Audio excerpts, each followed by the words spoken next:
Ethan Cole entered the Pradhan Hall, as wind combed the pines and the lamps trembled with thin flames. The narrator watched him kneel, while Master Rowan Hale stood still as stone. Master Rowan said, "Listen to what breaks." Ethan said, "I hear only my breath, and it stutters." Marcus Reed leaned in the doorway, and he smiled without mercy. Marcus said, "Your silence is empty theater." Lila Park lowered her gaze, steady as rain on slate. Avery Quinn sat cross-legged, eyes soft as dusk water. Master Rowan said, "A bell rings only when struck." Ethan felt the floor tilt like a boat on black water. He said, "If I am lost, who is hearing this loss?" Master Rowan said, "What is lost when the hand opens?" The hall held its breath, and the first bell split the dark. Dawn pressed through the paper screens as the hall emptied and left Ethan with the echo of a single tone. The narrator watched him trace the sound through his ribs like a thin line of light. He said, "If I open my hand, what falls away?" The floor creaked as Lila returned with tea that steamed like breath. Lila said, "Let the tea be hot and nothing more." Marcus glanced at the cup and smirked, yet he stayed at the threshold. Master Rowan's sandals whispered beyond the screen, then silence shaped the room. Ethan said, "I want to stop wanting to fix this ache." Lila said, "Then stop fixing and drink." The tea touched his lip, and heat met the tremor in his chest. The courtyard breathed fog over raked gravel while crows stitched the sky with coarse thread. The narrator saw Master Rowan set a cushion near the stone basin. Master Rowan said, "Sit here until the wind is no longer outside." Ethan said, "The wind is loud in my bones." Marcus paced the colonnade and counted steps like coins. He said, "Wind talks only to empty heads." Lila set a hand on the basin rim and let the chill bite her skin. She said, "Cold does not argue." Ethan lowered himself to the cushion, and the gravel seemed to hum beneath him. Bells finished their round as Avery crossed the veranda with steps that barely marked the wood. The narrator felt the air smooth when she sat opposite Ethan. Avery said nothing, and the silence filled like water in a bowl. Marcus rolled his eyes but slowed his pacing. He said, "How does quiet solve a wound?" Ethan said, "It does not, but the wound stops thrashing." Lila watched the mist lift from the basin and smiled at the clean edge of the world. Master Rowan said, "See how nothing pushes now." The day opened like a palm, and no finger closed. A faint chime from the bell drifted back as Master Rowan returned with a thin broom and began to sweep the veranda. The narrator watched each stroke erase a stripe of dust. Master Rowan said, "This is the lesson." Ethan said, "A broom." Master Rowan said, "A mind." Marcus snorted and leaned against a post that carried the scent of resin. Lila said, "The board is clear where the broom has been." Ethan felt a laugh rise, and then soften into breath. He said, "I see the place where I end my pushing." The wind paused, and the calm held like a vow. Ethan sat alone in the meditation chamber, where walls pressed close with silence and shadows drew long fingers across the floor. The narrator saw his chest heave as he tried to hold still. He said, "Each breath feels borrowed and jagged." His eyes wandered to the crack in the wooden beam above, as though it split like his spirit. Master Rowan's distant words rang in his memory, "Sit with the storm." Ethan's hands shook, and sweat rolled even in the cold. Marcus passed by the chamber and muttered, "Storms drown the foolish." Ethan bit his lip, but stayed seated. His knees ached, and his back screamed. He said, "The stillness makes the noise louder." In the silence, the room answered nothing, yet it pressed him harder, and his doubt spread like ink. Lila entered carrying a clay cup of water, her steps steady, though her eyes carried shadows of their own. She placed it beside Ethan without a word. He opened his eyes and said, "Even water feels heavy." She said, "Then drink until heaviness is gone." He studied her face, calm yet marked by something hidden. The narrator saw her eyes drift to the horizon through the screen, where mist thinned into day. She whispered, "Peace is fragile as glass, but we can still hold it." Ethan said, "Your calm is like armor." She said, "Armor cracks, but still it protects." The air thickened, filled with unspoken wounds that neither named. He lifted the cup, and the cool water steadied his hand, if only for a moment. Marcus leaned on the pillar near the garden path, watching Ethan stumble from the chamber. His smile cut sharp, and he said, "Your practice is a cage of silence." Ethan said, "Better a cage than a void." Marcus stepped closer, boots striking the stones. He said, "You waste years, waiting for nothing." The narrator saw Ethan stiffen, pride wounded. He said, "I am not waiting, I am breaking." Marcus laughed, sharp as glass. Lila appeared behind them, her face tightened with quiet concern. She said, "Words sharpen no truth, only wounds." Marcus rolled his eyes, but his silence weighed more than his scorn. Night pressed early as clouds gathered thick over the temple roof. Ethan walked alone to the shrine corner and lit a single candle. He whispered, "If stillness is truth, why does my chest scream?" The narrator saw flame flicker on his damp face, eyes hollow. The walls seemed to breathe around him. Outside, wind clawed the eaves. He said, "I do not want to want." The candle bent with the draft, nearly dying. He cupped it, and felt the wax burn his skin. His breath hitched, and he whispered again, "I am afraid of this silence." The candle survived, but the silence grew heavier. Master Rowan returned to the hall with slow steps, carrying no words but a small folded cloth. He set it before Ethan and stood in silence. Ethan lifted his eyes, and the weight of doubt pressed harder. He said, "I cannot stop tearing at myself." Master Rowan said, "Then stop mending." Ethan frowned, and his chest tightened. Marcus watched from afar, silent for once. Lila sat near the pillar, her gaze soft but tired. Avery moved through the shadows, settling quietly like still water. Master Rowan said, "Suffering is not healed by force." The hall filled with the echo of his broom earlier, and Ethan's breath fell slow. The courtyard wind sharpened as Ethan faced the stone basin, given the koan and no mercy. The narrator felt his pulse hammer like a pestle in a hollow bowl. Master Rowan said, "Hold the wind without hands." Ethan said, "It slashes and runs." Marcus paced the eaves and counted Ethan's breaths like debts. Marcus said, "You wrestle fog and call it victory." Lila stood near the pine and listened without judgment. Lila said, "Let the cutting pass through." Avery arrived and settled like dusk on water. Avery said nothing, and the gravel seemed to hush. Ethan closed his eyes and met a wall that moved like smoke. He said, "My mind breaks and reforms, and I lose the seam." The bell kept its distance, and the task did not blink. Hours bent around the same breath as Ethan failed the koan and failed again. The narrator felt the coil of pride twist tighter with each attempt. He said, "I answer and I hear a door slam." Master Rowan said, "Where is the door when there is no room?" Marcus laughed and let the sound scrape the beams. He said, "A riddle to feed the blind." Lila said, "Words grow thorns when pressed." Ethan rose too fast and the world tilted. He said, "I hate this emptiness that follows my answers." Avery said, "Let the hate be seen and not obeyed." Silence returned like an unmoved tide, and he sat again. The koan burned without flame, and the ash clung to his tongue. Rain started with a hiss, and then a steady lesson on tile and leaf. Ethan clenched the rope of the bell yet did not strike. The narrator heard his breath break and mend like wet paper. Marcus said, "Ring it and end this costume." Ethan said, "I will not ring to flee." Master Rowan said, "Let sound arise without taking it." Lila moved closer and offered a towel that he ignored. Lila said, "You are not the storm you name." Avery watched the rain draw clear lines through the air. Ethan said, "I want the answer to be hay."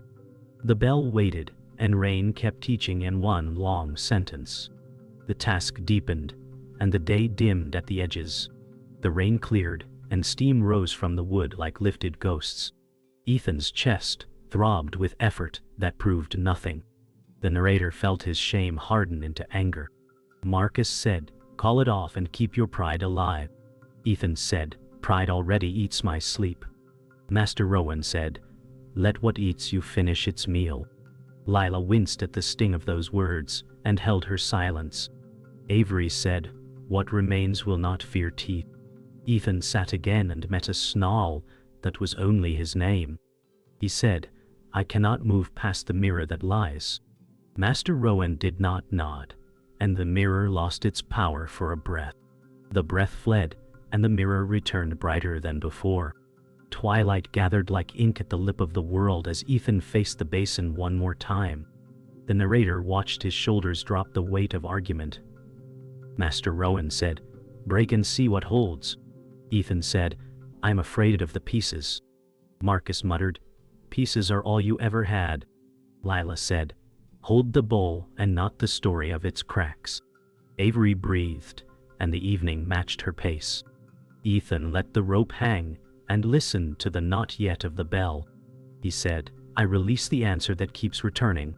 The wind slowed, and something unclaimed opened behind his ribs. Master Rowan said nothing, and the silence sounded whole. That night, Ethan dreamed of a shadow in the temple corridors, a figure shaped like himself but darker. The narrator felt the air shiver as he followed it past paper screens. He said, "Why do you wear my face?" The shadow said nothing but lifted a broken bowl in its hand. Ethan reached and saw the cracks pulse like veins. He said, "You are the wound I kept hidden." The silence bent until he heard his own voice echo back, "I am you."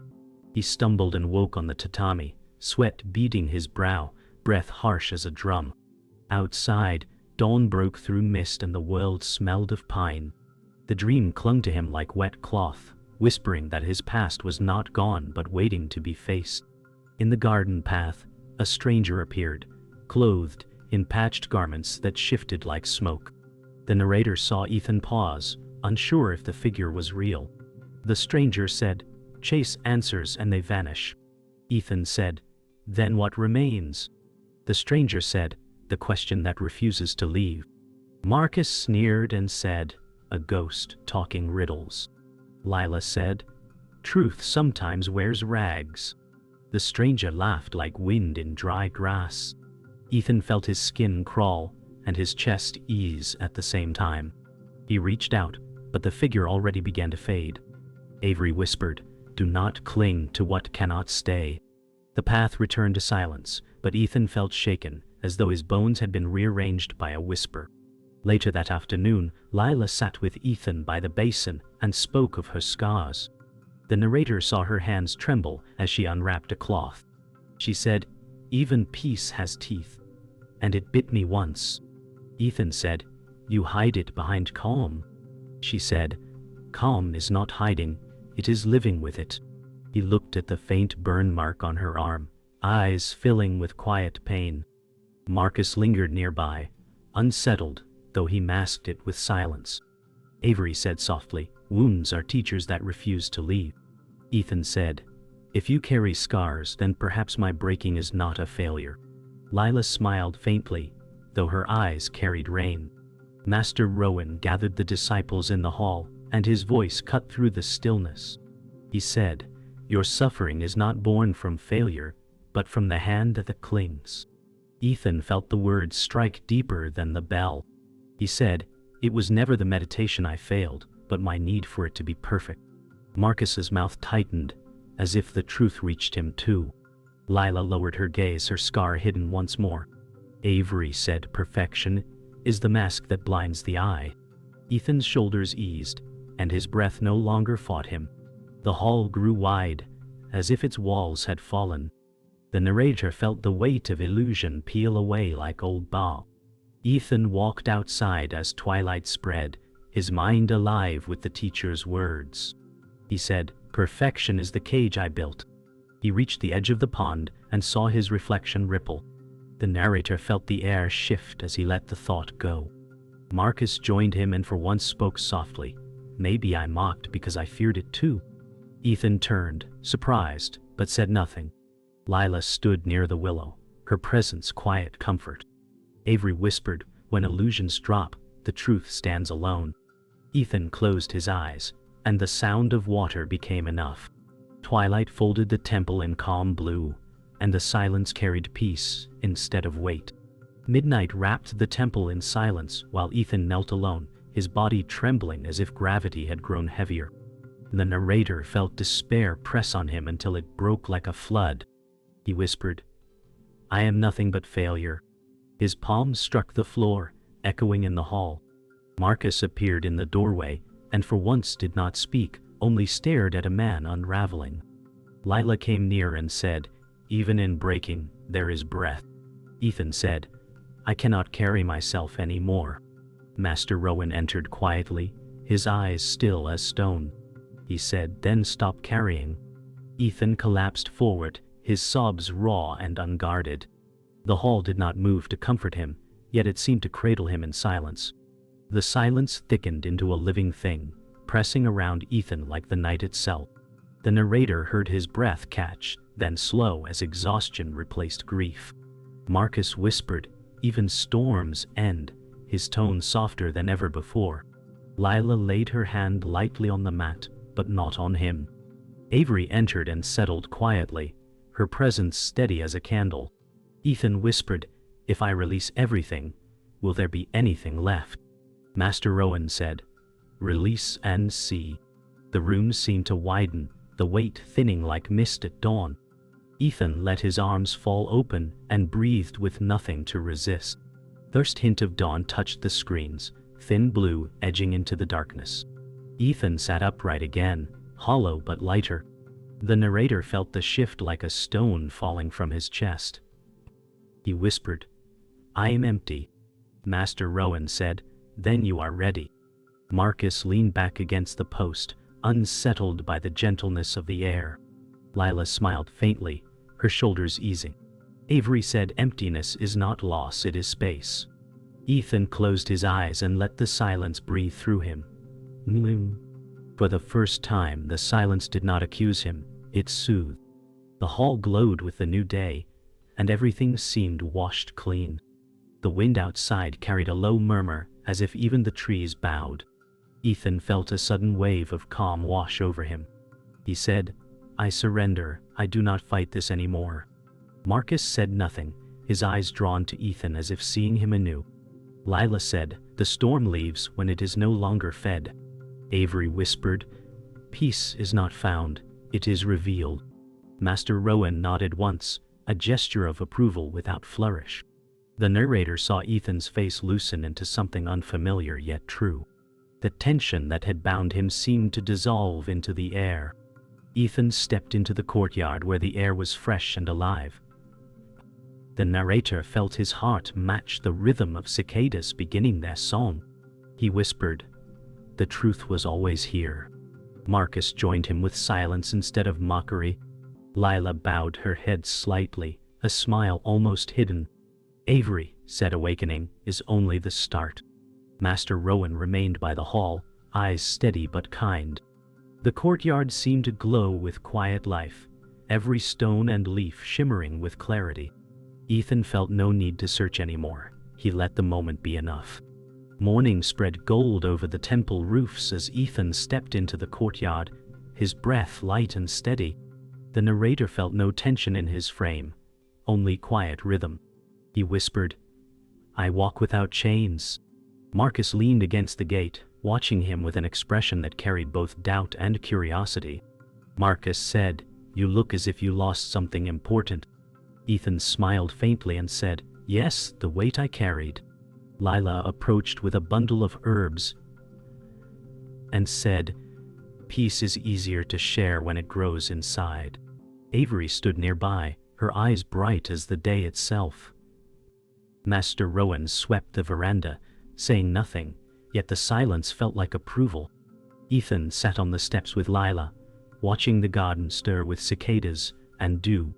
The narrator felt the ease in his shoulders where once there was strain.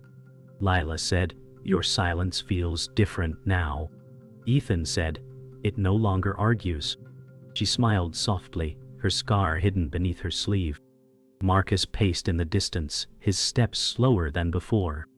Avery said, "When silence carries no battle, it becomes music." Ethan closed his eyes and let the sounds of birds, leaves, and footsteps blend into a quiet song.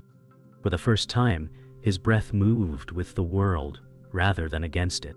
Marcus leaned closer to Ethan, his usual sharpness dull. He said, "You confuse me. You were broken, and yet you smile." Ethan said, "Brokenness was only the shell." The narrator felt Marcus falter, his gaze unsteady. Marcus said, "Perhaps I fear what you found." Lila said, "Fear is a mirror.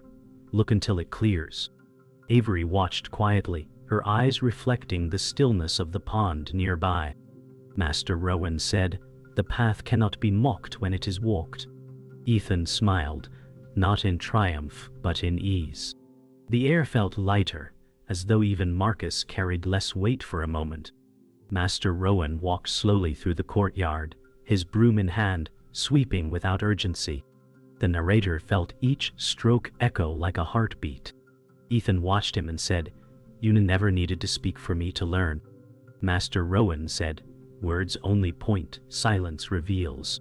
Marcus lowered his head, no longer mocking. Lila said, "The dust clears with each sweep." Avery closed her eyes and inhaled the crisp air, her face peaceful. Ethan bowed his head, not to Rowan but to the truth rising inside. The courtyard shimmered in sunlight, every breath alive with clarity. Ethan walked the temple grounds slowly, his steps unhurried. The narrator felt the air settle around him, every sound blending into calm. He whispered, "The world does not need me to hold it." Marcus stood behind him, silent, as though his arguments had lost their teeth. Lila smiled at Avery and said, "He carries peace like a lamp now." Avery said, "Peace lights without flame." Master Rowan stood at the far end, eyes steady, nodding once in quiet acknowledgement. Ethan stopped under the great pine and let the wind move through him. He said, "I do not need to chase." The sun melted behind the mountains as Ethan stood at the temple's edge, his gaze stretching into a horizon painted in fire and calm. The narrator felt his chest rise with stillness, his breath aligned with the earth. He whispered, "I am not lost." The world answered with silence that did not press but embraced. Marcus lingered a few steps away, his sharpness softened. Lila watched quietly, her face glowing in the last light. Avery closed her eyes, embodying the evening itself. Master Rowan remained at the veranda, still as the pine, his presence completing the circle. Ethan's reflection trembled in the pond as night's first star appeared above. He whispered, "The shadow is not gone, but it no longer owns me." Lila stood near the willow, her eyes soft with understanding. Marcus exhaled slowly, his silence an admission he had no answer. Avery said, "When the shadow is seen, it loses its teeth." Master Rowan's gaze lingered, but he spoke nothing. The narrator felt the night carry a peace that was not final but enough to steady the heart. The silent witness appeared at the edge of the courtyard, unmoving yet radiant in stillness. Ethan turned, his eyes meeting the figure's calm. The narrator felt the moment hold more than words could carry. Marcus lowered his eyes, humbled. Lila bowed slightly, her hands folded in quiet reverence. Avery smiled, her serenity mirrored. Ethan whispered, "To be here is enough." The witness did not speak, but its silence struck deeper than any teaching. Master Rowan walked to Ethan and bowed with solemn grace. The narrator saw Ethan startled, then bowing in return, tears soft in his eyes. Marcus looked away, ashamed, yet searching. Lila's lips curved with quiet joy. "Avery," said the master bows when the student has found the path within. The silence thickened with reverence, filling the hall without a sound. Ethan whispered, "Thank you not to Rowan but to the journey that had broken and rebuilt him." Ethan stood alone on the ridge beyond the temple as dawn bled back into the sky. The narrator felt the stillness settle into his bones, his lips shaping words barely above breath. He whispered, "I am here." The sound carried into the open air, mingling with the morning wind. Marcus remained behind, changed though uncertain. Lila's kindness lingered in his memory. Avery's serenity echoed like a bell. Master Rowan's silence followed like a blessing. The horizon widened, and Ethan no longer sought anything but the moment he stood in.